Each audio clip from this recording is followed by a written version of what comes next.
Hey, we're just about done with the trim here, and pretty soon we're going to be putting a siding on the back side of my shop here. This is the bathroom door and some pretty nice arts and crafts brackets that we've built to trim out this and carry this roof right here, and little tapered casing detail that I picked up on from the Craftsman style down in Pasadena. And you'll notice we've got Benjamin Obdike's HomeSlicker all over the walls back here.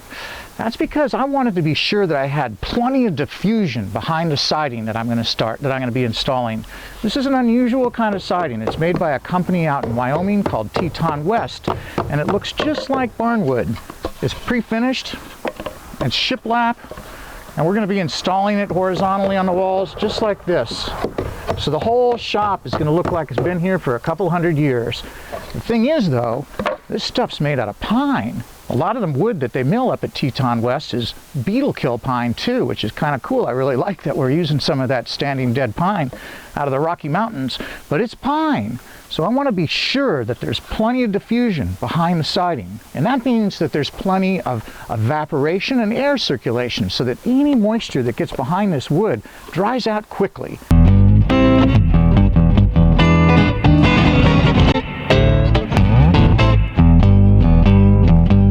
That's the secret behind old barns. Come on, we all know that. The reason that old barns last so long is because they leak like a sieve. They get soaking wet when it rains, and then they dry out right away because there's nothing to stop that moisture from drying out through air circulation and evaporation. And that is what diffusion is all about.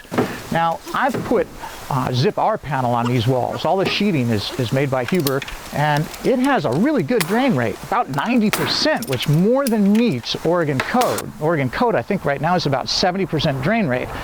So really, the sheathing I put on this house is almost like a drain screen, but what I really wanted was a rain screen.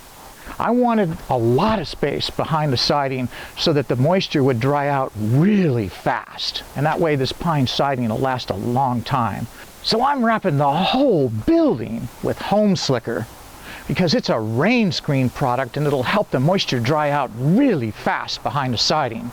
I first learned about Rainscreen walls about 15 years ago, at least the word Rainscreen. I've probably known about them since I was a young carpenter and we were putting lath on the houses or little furring strips and stuff before we put cedar siding on. But these days, they call those kind of spacers a Rainscreen wall.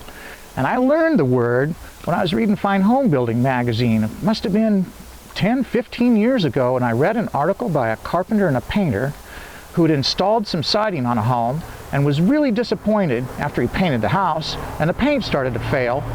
Oh, must have been within a year or two when the paint started failing. Well, he researched it and he discovered that if he'd installed a rain screen wall behind that siding, that paint would have lasted almost indefinitely, at least 3 or 4 times as long as it had.